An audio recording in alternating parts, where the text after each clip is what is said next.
explore how the Move for Hunger organization is uniquely combating food insecurity with an exclusive interview with Adam Lowy, the founder and executive director. Move for Hunger aims to mobilize transportation networks to deliver surplus food to communities in need. Recognizing the wasteful nature of moving, this organization works to minimize the amount of non-perishable food items being thrown away by moving those goods to a local food bank. In a nation where 47.4 million individuals are facing food insecurity, Move for Hunger provides a unique solution that, at the same time, also reduces the amount of waste produced when moving. It's a two-tiered solution, in other words, and by transforming a typical event into a meaningful impact, the organization has redefined the ways in which we target food insecurity. During the interview with founder Adam Lowy, we explore how food insecurity affects marginalized groups and what makes this unique solution so effective. We'll also talk about the broader implications of their work. Beyond food insecurity, Move for Hunger also addresses the intersections between food insecurity and other systemic challenges within the United States. And now, let's hear directly from Adam Lowy. So the first question I have for you is, in what ways does your model, and particularly incorporating various local community members and corporations, uniquely address food insecurity that maybe other organizations or nonprofits may not? Yeah, so Move for Hunger really exists to go and find and capture surplus food that otherwise wasn't making its way into the system and get it to communities in need. We started with moving companies because movers were in folks' homes, asking people to donate their food when they were moving. Then we moved into apartment communities because not everyone hires a mover. But then once we kind of built this robust transportation network of professionals that were willing to take action, we started teaming up with farmers and distributors and wholesalers and CPGs. And we do all this without owning any assets at all. It's really a matter of mobilizing things that are already in place and kind of connecting the dots to connect the food to the community that needs it. So when you form these different partnerships with local farmer communities and move-in companies specifically, are there any challenges that arise, particularly with communication or similar things in that vein that arise? Um, I mean, there's no more challenges than just doing business in general with lots of different partners, but we try to meet people where they're at. So if they're going to conferences, we tend to go to their conferences and we can actually have face-to-face conversations with them. We do a lot of this over Zoom because it's an easy way to connect with people. With some of the food recovery work we're doing, we'll team up with a large company and say, hey, instead of filling out a form every single time you've got food to donate, why don't you just post in this Slack channel? And we've created some like food recovery Slack channels, right? So just really thinking about what's the easiest way and most efficient way to meet people where they're at. Are there any specific trends that you've observed over the past few years that particularly impact food security? For example, recent rises in inflation or anything impactful occurring after COVID-19? Well, unfortunately, food insecurity peaked at COVID and then continued to rise, right? Like we actually haven't seen anything go down since COVID. 47 million Americans are struggling with food insecurity. Well, 38% of food produced in the United States ends up in landfills. We have so much food that is being wasted every day. Now, we're in this situation where our government is kind of at risk of repealing or rolling back a lot of the SNAP benefits that are out there for food insecure populations. You're seeing food costs on the rise. You're seeing health care costs still rising. You're seeing housing costs on the rise, all while kind of wages stay relatively stagnant. So we haven't found a way to balance out those things. And, those are just the national pieces. Once you start looking at international, issues like war and what that will do to supply chains, we're just going to kind of continue to see the cost for people to eat is going to continue to rise. So it's all interconnected. Unfortunately, there's no easy answer to solving this problem, but I can say that people do need to make more money to be able to just eat and live and work.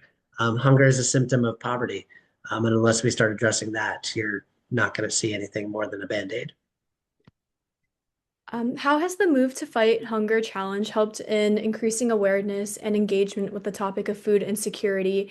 And has this initiative impacted the approach that your organization uses to address the issue?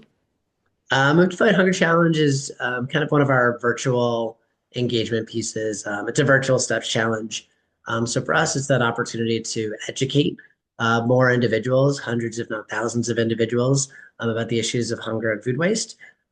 Get them to care, get their companies to care, hopefully get their companies on board with our work. And then in doing so, our network becomes that much larger, and that much more efficient and capable to be able to recover food. So for us, it's really kind of that mechanism to bring people in and inform them about these issues, and then really show them what they can do after the fact in their everyday. So, what strategies does your organization use to balance direct food relief initiatives with advancing long-term solutions to food insecurity as well? Um, yeah, I mean, you kind of have to be doing both. For us, we look at ourselves of what role do we play in the process, in the supply chain, right? For food banks, we want them to focus more time getting food out the door and providing the wraparound services that they do to get people out of the cycle of poverty. If we can lower their costs by delivering more food into their doors, every dollar we could save a food bank on transportation costs, they can provide another, 4 meals for families in need. Every dollar Move for Hunger raises allows us to recover 4 meals for families in need. So it's really just kind of knowing what role we play and what place we hold in that supply chain. And I think if more organizations would think about themselves that way versus just as individuals, like, no, we're all tackling this together. There is no easy solution to food insecurity. And there's no single organization that's going to be able to recover the amount of food that goes to waste each year. So everyone needs to be able to play their part and hopefully amplify each other's work. So, as you kind of balance like those relief initiatives with long-term solutions, are there any trade-offs you've experienced with like balancing that and kind of like handling all these different initiatives that you manage and create? There hasn't been so far. I'd say we test things, we pilot them, and then we scale them. So as long as you can kind of stay organized and have the right team members, and I've got an awesome team to be able to kind of manage that, you can kind of control the chaos a bit. But what works in one place won't necessarily work, in another geography or with another company. But again, really working with our stakeholders, determining what's going to work best for their business, so that they will continue to support us and to support food recovery work. That's truly the goal. So I know your organization works a lot with different partners and things like that. So what are some ways you've learned to improve the communication with your partners while also ensuring that you guys are consistently engaging and communicating? As I mentioned earlier, we go to a lot of different conferences, so we're meeting our partners there. Oftentimes, we're recruiting new ones while we're there as well. Zoom has been a great and effective tool. We use a fair amount of social media as well to kind of communicate. Um, Yeah, I'd say those are kind of like the three big ones. From an engagement standpoint, where, once you have a partner, you want them to do things more than just give you money. So we do a lot of team building and employee engagement as well. How does your team approach the different intersections between food insecurity and other different issues like racial inequality? It's a harder issue to kind of tackle, again, based on the role that we play specifically with it. We have put together some really great educational resources. So if you go to moveforhunger.org and click on Learn, you'll see a lot of things around, women and food insecurity, or African Americans, or LGBTQ, and we feel like we've done a really good job of really simplifying the information in shareable content, versus just content you read. Like, we actually want people to share this stuff on social media.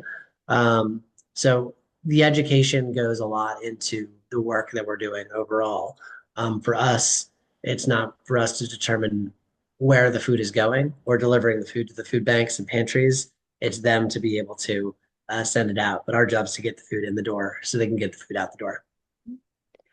Have you ever noticed any specific trends with food insecurity and kind of what issues are directly correlated or what is the most significant correlation with another systematic challenge? Um, I mean, truly food insecurity is a symptom of poverty, right? So I mean, like that's the biggest correlation here, right? We have to help people rise out of poverty if they're ever truly going to be able to feed themselves and their families.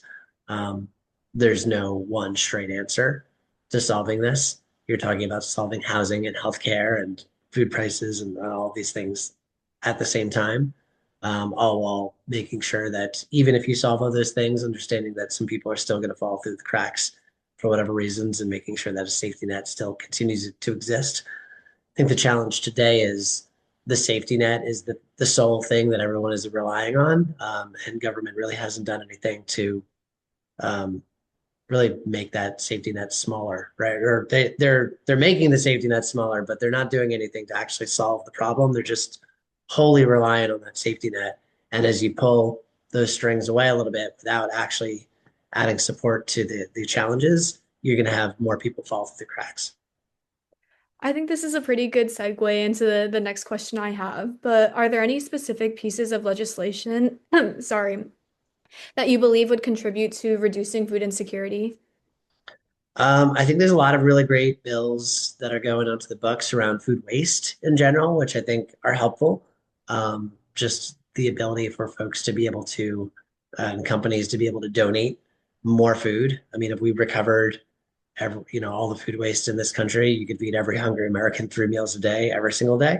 Um, but it's not hard. Sometimes it's hard to donate food. Sometimes businesses aren't incentivized. So that's one thing you could do. The other thing is just to kind of like think about wages, and how much people are being paid. And also think about what's coming down the pike too with AI, autonomous driving, and all these things. You're going to see and within the next 5 to 10 years, a lot of jobs that just don't exist anymore. And how does that affect the economy? How does that affect people that we're making before and now we're not? I mean, I just got back from a trip and I was in a regular taxi, and right next door to me was a driverless taxi. If all the taxis go driverless, you've got a huge part of the workforce that just disappears instantly.